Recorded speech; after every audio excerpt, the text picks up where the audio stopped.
Alhamdulillahi hamdan katsiran tayyiban mubarakan fihi kama yuhibbu rabbuna wa yarda. Allahumma salli ala Muhammadin wa ala alihi wa ashabihi ajmain. Allahumma inna nas'aluka ilman nafi'an wa rizqan tayyiban wa amalan mutakabbalan. Amma ba'du. Ini Jumat ketiga di bulan Ramadan. Selanjutnya tinggal satu Jumat lagi, kemudian kita akan berpisah dengan Ramadan dan bertemu dengan bulan Syawal. Waktu berjalan terasa cepat sekali, dan itu memang bagian dari tanda akhir zaman. Mudah-mudahan kita bisa memanfaatkan sisa-sisa waktu di bulan Ramadan ini dengan sebaik-baiknya. Apalagi di 10 hari terakhir Rasulullah SAW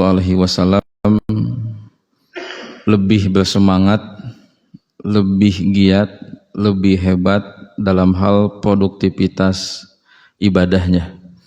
Sebagaimana hadis dari Bunda Aisyah, kana Rasulullah SAW yajtahidu fil ashril awakhir ma la yajtahidu fi ghairihi. Adalah Rasulullah SAW itu beliau begitu bersungguh-sungguh untuk beribadah di 10 malam terakhir, di 10 hari terakhir bulan Ramadan, melebihi 10 awal dan 10 pertengahannya. Dan ketika memasuki 10 hari terakhir, dalam hadis lain dikatakan ahya lailahu, beliau menghidupkan malamnya dengan ibadah, wa aiqadha ahlahu, membangunkan keluarganya untuk tidak menghabiskan malam akhir-akhir Ramadan dengan tidur, tapi harus diisi sebagiannya dengan ibadah, wa syadda mi'zarahu, dan mengencangkan ikat pinggangnya, maknanya menjauhi istrinya. Jadi tidak melakukan hubungan suami istri di 10 malam terakhir. Nah, bapak-bapak nih sekarang kan malam keberapa? Berhubungan suami istri juga adalah sedekah. Berarti kalau dikerjakan di Lailatul Qadar khairun min alfi syahrin, itu namanya ngadalilan. Jamaah rahimakumullah, tema kita pada subuh ini adalah sukses bersedekah. Mudah-mudahan memotivasi diri kita untuk lebih giat, lebih produktif dalam bersedekah. Sukses bersedekah adalah sukses mengamalkan sedekah dan sukses menjadi ahli sedekah, orang yang biasa dan menjadikan sedekah itu sebagai satu kebiasaan, bahkan jadi satu gaya hidup. Saya yakin setiap kita sesungguhnya adalah orang-orang yang sudah bersedekah, pernah bersedekah.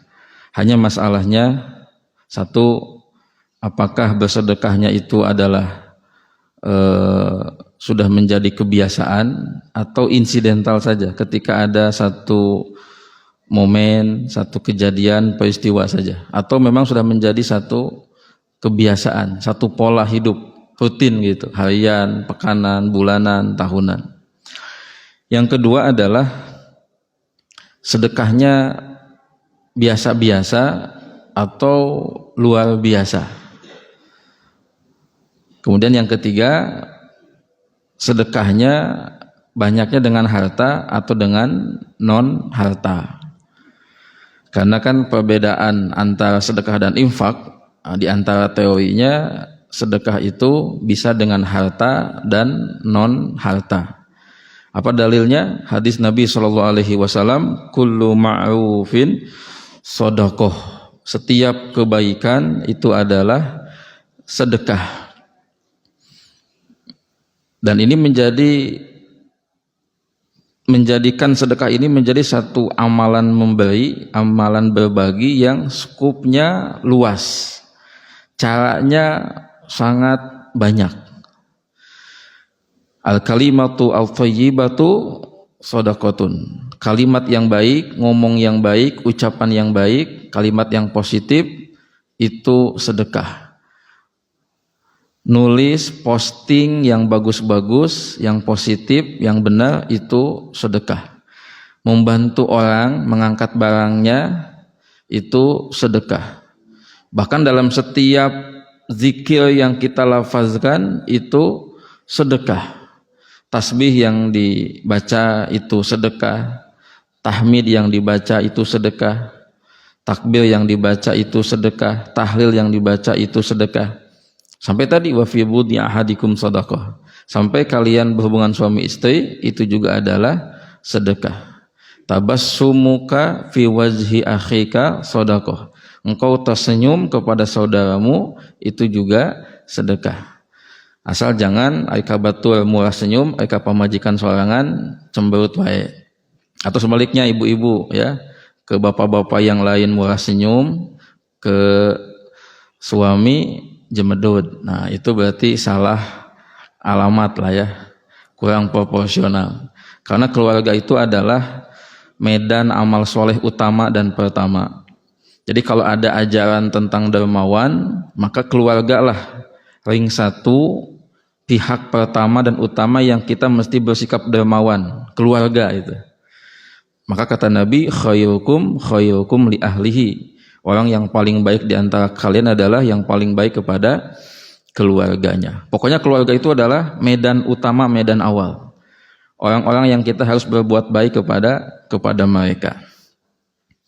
Nah, jamaah rahimakumullah, sebelum saya menyampaikan beberapa riwayat, kisah-kisah pendek tentang bersedekahnya salafus soleh, karena kalau dengan pendekatan kisah cerita akan menginspirasi kita untuk jadi semangat, saya sampaikan dulu tentang keutamaan dari bersedekah. Yang pertama, dalam Islam setiap kebaikan itu dilipat gandakan 10, 70 sampai 700 kali lipat sampai kepada balasan yang tidak terhingga, unlimited. Termasuk sedekah. Makanya di antara motivasi orang bersedekah adalah ada pelipat gandaan pahala. Nah, ngomong-ngomong tentang pahala, seorang mukmin harus memiliki semangat motivasi. Gampangnya malah harus kabita gitu. Ketika Allah menjanjikan satu amal soleh, satu ibadah dengan iming-iming, dengan motivasi, kalau kamu mengerjakannya, kamu akan dapat pahala kebaikan. Nah, kita harus termotivasi. Karena pahala itu dalam kehidupan dunia itu seperti uang gitu. Yang nanti di akhirat ini sangat bermanfaat pahala ini, karena akan dikonversikan ke surga dengan rahmat Allah Subhanahu wa taala. Dan nanti kan di akhirat akan ada cerita di mana orang itu membawa pahala yang banyak dari sholatnya, puasanya, tapi ternyata jadi bangkrut karena pahalanya ditransfer kepada orang yang pernah dizoliminya, sampai dia jadi nihil, jadi minus gitu. Bahkan di akhirat, sebagaimana teorinya surat Al-Qari'ah, fa amma man saqulat mawazinuhu fa huwa fi 'ishatin radiyah wa amma man khaffat mawazinuhu fa ummuhu hawiyah. Barang siapa yang pahalanya lebih banyak, lebih berat, lebih besar daripada dosanya ketika di yaumil mizan ditimbang, maka dia akan masuk ke dalam surga. Dan barang siapa yang dosanya lebih berat, lebih banyak, nah dia madesu, nanti masuk neraka. Sampai akidah kita menerangkan, jika ada kondisi orang itu 50-50 antara pahala sama dosa, dia akan tinggal dulu di ashabul a'raf, menjadi ashabul a'raf. Orang yang nasibnya belum ditentukan. Lihat kepada penghuni surga kabitaeun, lihat kepada penghuni neraka sieun. Sampai nanti Allah memutuskan dia akan menjadi penghuni surga atau neraka. Sampai ada seorang ulama mengatakan, andai kan ketika ditimbang itu pahalanya 51%, dosanya 49%, dia masuk surga gitu. Jadi pahala ini harus kita anggap kita butuh ini, kebaikan ini. Nah, pahala adalah produk hasil dari amal soleh, ibadah yang kita kerjakan. Saya punya kesimpulan, di dunia uang menjadi power. Hampir semua dengan uang. Gitu ya, hampir semua dengan uang. Bahkan orang yang hidupnya itu sejahtera, sentosa, nyaman, mereka yang secara keuangan tuh cukup lah, bahkan bisa berlebih. Mereka bisa membeli apa saja dari perhiasan dunia yang mereka kehendaki tanpa pikir-pikir gitu. Resep bogoh beli, resep bogoh beli. Tepadul di harga nasabaraha. Beda sama kebanyakan orang kan. Bogoh, resep pas lihat ya bandrol harga terjadi gitu kan. Dan lain sebagainya lah. Bahkan di antara masalah-masalah orang yang membuat psikologinya hancur, rumah tangganya hancur, ibadahnya berantakan, masalah ekonomi juga. Rumah tangga jadi berpisah bercerai karena masalah ekonomi juga.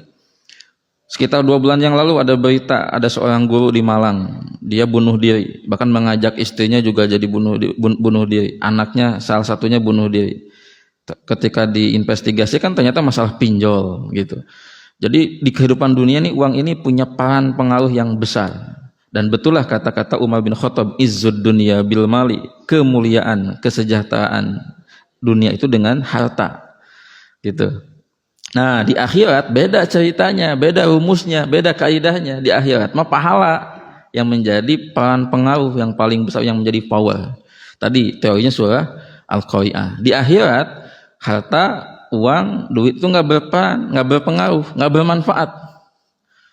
Banyak teori-teori Al-Quran yang menjelaskan tentang masalah itu, kecuali harta, uang, duit yang diinfakkan di jalan Allah, gitu, dikonversikan menjadi pahala.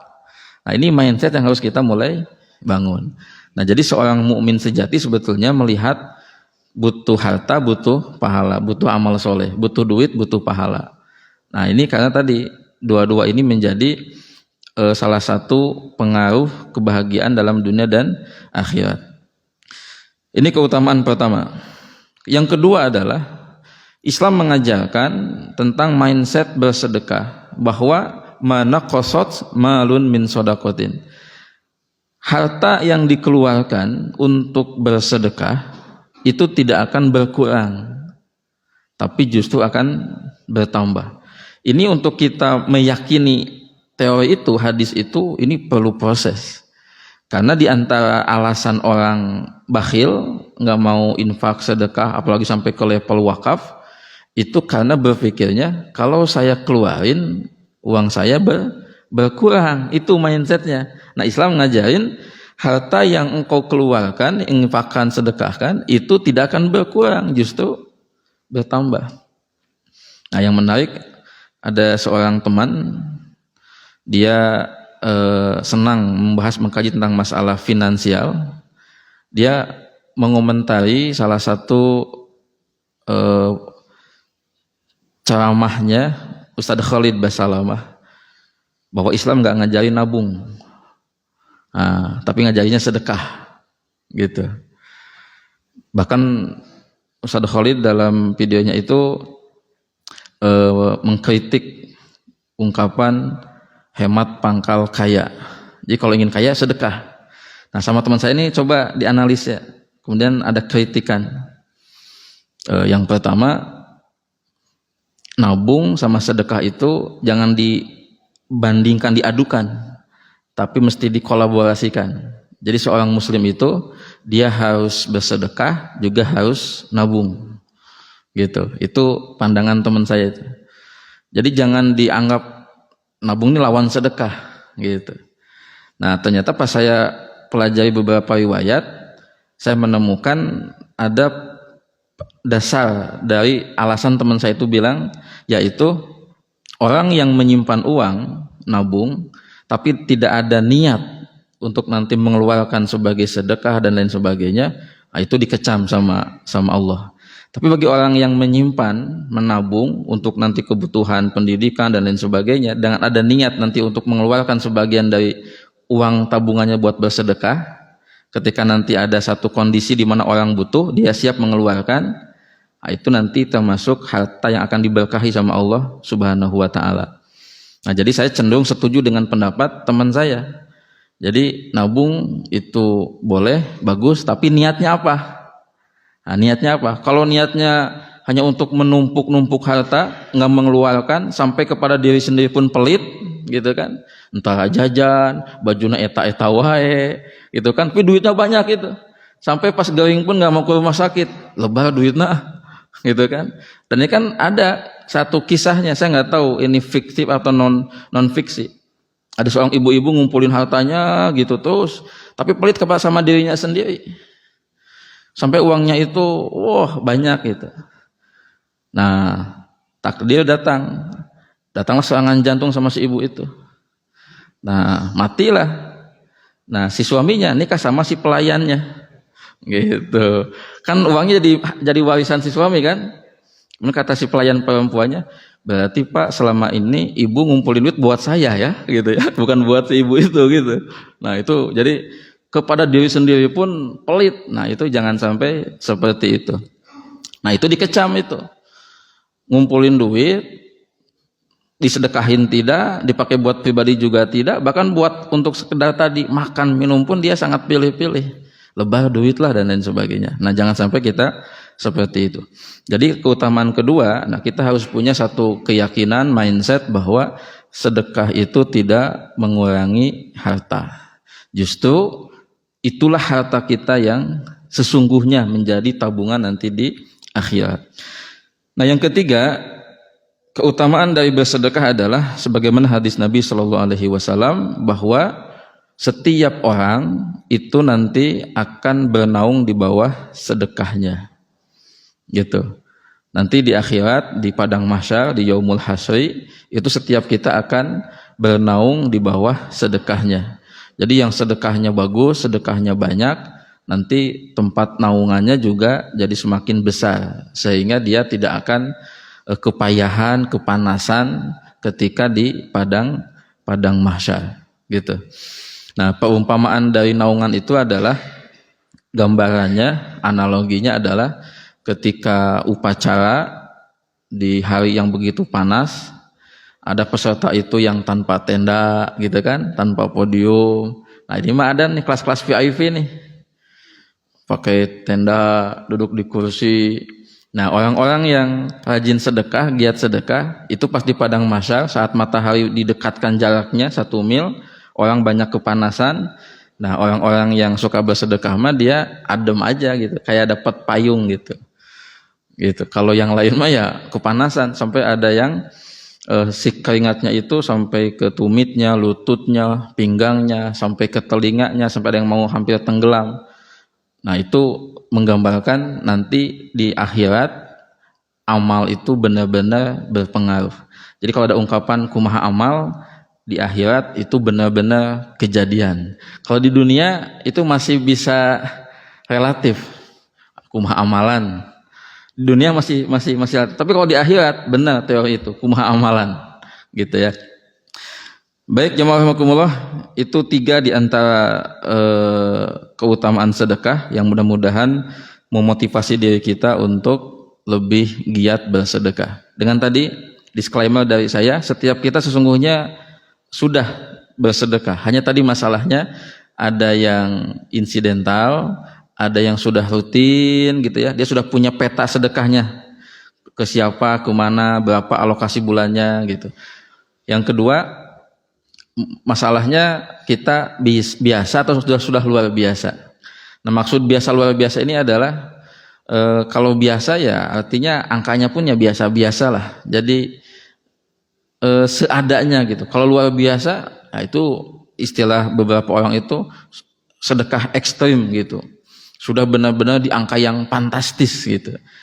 Kalau yang tadi biasa mah ya lamun Jumatan 1.000-an, 2.000-an, 2.000-an, 2.000-an, 2.000-an, 5.000. Tanu luar biasa mah dia udah ngeluarin yang merah gitu ya. Bahkan angkanya pun udah berlipat-lipat. Baik, yang pertama jemaah rahimakumullah, ini bagian kedua kita kaji beberapa kisah ya. Umar bin Khattab pernah mengambil uang sebesar 400 dinar. Kemudian dia memasukkan ke dalam sebuah kantong. Ini 400 dinar gede ya. Kan Umar itu juga termasuk sahabat yang kaya. Tapi beliau sangat juhud. Sampai dikatakan dunia tidak mau kepada Umar dan Umar pun tidak mau kepada dunia. Tapi kaya gitu. Kalau kita kan mau ke dunia nggak mauan sama kita gitu. Jadi cintanya bertepuk sebelah tangan gitu ya. Ngudak-ngudak dunia tapi Duniana embungan sama kita. Kalau Umar dunia enggak mau, Umar juga enggak mau, tapi Allah kasih kekayaan. Umar mengambil uang 400 dinar, kemudian dia masukkan ke dalam sebuah kantong. Kemudian dia berkata kepada pembantunya, kirimkan ini kepada Abu Ubaidah bin Zarrah. Lalu kamu diam sejenak, jangan langsung pulang sampai kamu lihat apa yang dia perbuat dengan uang ini. Gitu. Jadi Umar ini mau ngetes kepada sahabat-sahabatnya. Pembantu itu pun pergi, lalu dia sampai ke rumah Abu Ubaidah, kemudian berkata kepada Abu Ubaidah, Amirul Mukminin berpesan untuk Anda. Ini ada uang, gunakan untuk memenuhi sebagian kebutuhanmu. Nah, itu pesan dari Amirul Mukminin. Jadi uang itu dikasih ke Abu Ubaidah untuk dipakai oleh Abu Ubaidah sebagian untuk kebutuhannya. Semoga Allah menyambungnya dan menyayanginya, kata Abu Ubaidah. Nah, ini jadi sunahnya kalau ada yang ngasih kebaikan, kita mendoakannya. Abu Ubaidah mendoakan, semoga Allah menyambungnya dan menyayanginya. Nah, si pembantunya Umar itu belum pulang. Sebagaimana tadi pesannya Umar bin Khattab, kamu sudah ngasih jangan dulu pulang. Kamu diam di sana sebentar, lihat apa yang dilakukan sama Abu Ubaidah. Lalu Abu Ubaidah berkata kepada pembantunya, kemarilah kamu, kirimkanlah 7 dinar ini kepada si fulan, 5 dinar kepada si fulan, 5 dinar kepada si fulan, terus sampai habis. Gitu. Kemudian pembantu Umar pulang kembali kepada Umar dan laporan dan menyampaikan berita tersebut. Nah, Umar ngetes itu. Kemudian Umar bilang lagi sama pembantunya, nah sekarang kamu kirimkan uang ini kepada Mu'ad bin Jabal. Dan Umar bilang sama, kamu pas udah nyampe rumah Mu'ad, kasihkan dan jangan dulu pulang sampai kamu lihat tahu apa yang dilakukan sama Mu'ad bin Jabal. Setelah sampai di rumah Mu'ad bin Jabal, kemudian pembantunya Umar pun mengatakan sebagaimana yang dikatakan kepada Abu Ubaidah, ini ada pemberian titipan dari Amirul Mukminin, silakan gunakan untuk sebagian kebutuhanmu. Kemudian Mu'ad berkata, semoga Allah menyambungnya dan menyayanginya. Ini sunnahnya, jadi didoakan. Kalau kita kan kalimatnya baru bisa di level terima kasih ya, bilang ya, nuhun ya, nah gitu. Atau ya jazakallahu khairan gitu kan. Nah, kita boleh nanti naikkan level kita, jangan hanya bilang terima kasih ya, bilang gitu, tapi kita mendoakan. Setelah Mu'ad menerima, kemudian Mu'ad bilang kepada pembantunya, hei kemari kamu, pergilah kamu ke rumah si fulan, bawa ini gitu. Sampai mau habis, istrinya bilang, kita juga butuh. Mu'ad kemudian memberikan buat istrinya 2 dinar gitu. Kemudian pembantunya Umar pulang, kemudian melaporkan kepada Umar. Kemudian Umar mengatakan, sesungguhnya Abu Ubaidah, Mu'ad, itulah saudara kita, itulah saudara saya. Artinya Umar senang gitu. Bahkan dalam riwayat yang lain, Umar mengatakan, alhamdulillah, berarti ukhuwah Islamiyah di antara sahabat-sahabatku ini masih bagus. Mereka tidak egois gitu ya. Jadi para sahabat dulu, jamaah sekalian, kita belajar dari mereka tentang kedermawanan. Mereka ketika mendapatkan rezeki itu mereka tidak egois, tapi mereka langsung berpikir siapa yang membutuhkan, seperti itu. Nanti kalau saya dites, wah saya juga nggak tahu seperti apa tidak gitu ya. Datanglah dari pengurus Al-Ikhlas ya, gitu ya. Pak Kandi kasih ke Pak Ustadz Domli, tongok balik. Seacan gitu, bingung saya, gitu ya. Pak Ustadz ada titipan dari DKM gitu ya. Pak Kandi can balik-balik gitu kan, gitu. Jadi mengetes itu boleh jamaah sekalian ya, untuk mengetahui sebagaimana sikap orang itu. Kemudian yang berikutnya jamaah sekalian, ini tentang merahasiakan sedekah. Abu Hamzah berkata, adalah Ali bin Husain suka memanggul sekantong roti di malam hari lalu menyedekahkannya. Dia pernah mengatakan, sedekah dengan sembunyi-sembunyi itu bisa memadamkan murka Tuhan. Ini kisahnya sangat populer, sangat terkenal. Beliau adalah orang yang menyantuni dalam sebuah riwayat itu sampai 100 sampai 1000 orang-orang miskin di Madinah. Beliau santuni setiap malam, dan roti gandumnya itu dibawa sendiri, dipanggul sendiri. Kemudian disimpan di depan rumah orang-orang miskin di Madinah, dan tidak ada orang yang tahu. Pas masuk waktu subuh, orang miskin itu buka pintu rumahnya, ada ketemu roti, ambil. Gitu. Jadi itu polanya begitu, jamaah sekalian. Jadi jangan ragu. Kalau di rumah kita tiba-tiba habis subuh aya bingkisan, ambil gitu, ya. Itu nggak akan salah alamat. Itu adalah orang-orang yang bermaksud baik kepada kita, tapi mereka tidak mau ketahuan siapa orang itu. Nggak akan salah alamat itu, ya. Kecuali kalau udah sistem paket, simpen, udah jelas, pas dibaca alamatna saha, namana saha, lain nama orang, tak eta mah tong diambil. Eta mah jelas salah alamat eta mah. Iman nonem gitu, nggak ada nama, cuma ada tulisan misalkan semoga berkah, semoga bermanfaat. Udah, itu rezeki kita. Karena ada orang-orang yang pola berinfak bersedekahnya itu seperti itu. Nah, saya pernah dapat cerita dari seorang pengurus masjid di daerah Cilame. Tiba-tiba ada orang nyimpen karpet gitu, ya. Terus bingung, iya tisaha gitu. Nah, itu harus langsung disikapi. Oh, ini ada orang yang bersedekah karpet, tong diantepkan atau dipakai-pakai gitu, ya.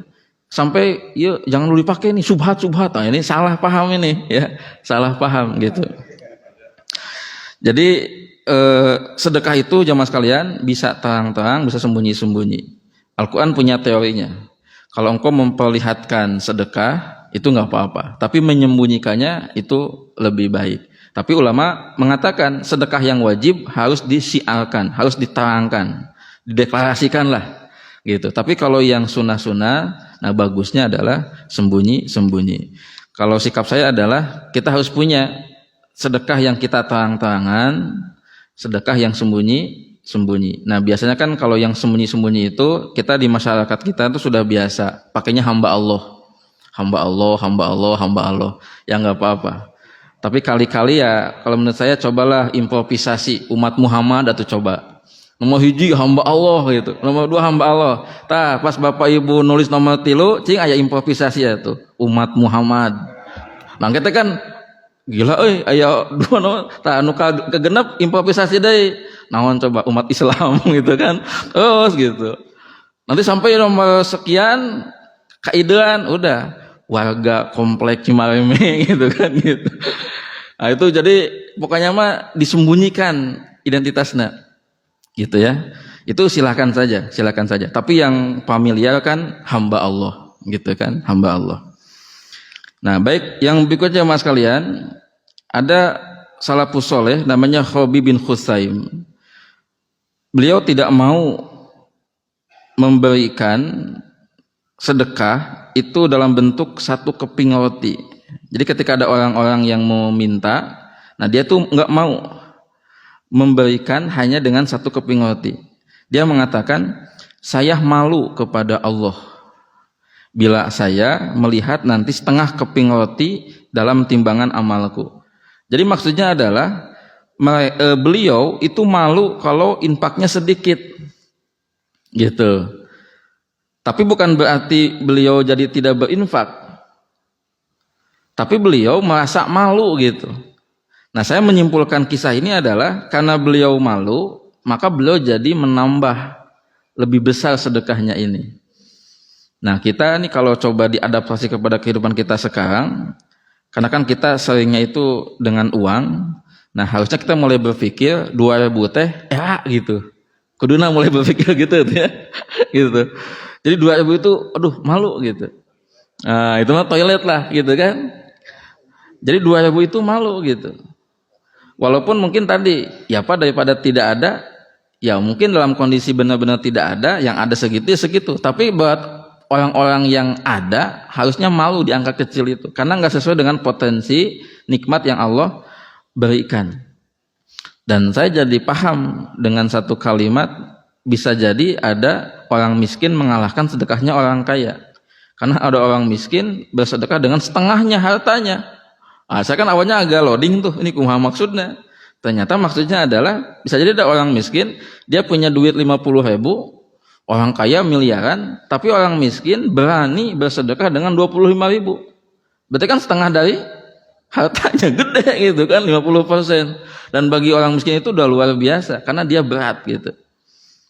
Nah jamaah sekalian, saya punya pengalaman di hari Selasa kemarin, ngobrol dengan seseorang. Kita mungkin termasuk yang, kita mah serba ada lah, kelas menengah.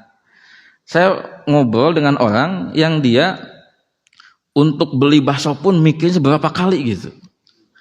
Jadi Pak Ustadz, kalau saya beli bakso, akan ada hal yang madorot gitu, ada hal yang nggak akan tercukupi. Saya sampai untuk beli bakso itu mikir gitu kan, sok orang banyak beli bakso teh gitu, asal mau tinggal berangkat, tinggal pesan gitu. Bahkan kalau kondisinya misalkan hujan, tinggal pesan melalui online dan lain sebagainya gitu. Ini ada orang yang untuk beli bakso pun, sampai mikir beberapa kali gitu.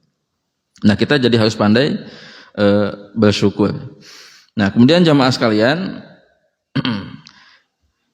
ini yang terakhir, ada salafus soleh yang dia mengurangi kemewahan gaya hidupnya untuk bisa bersedekah.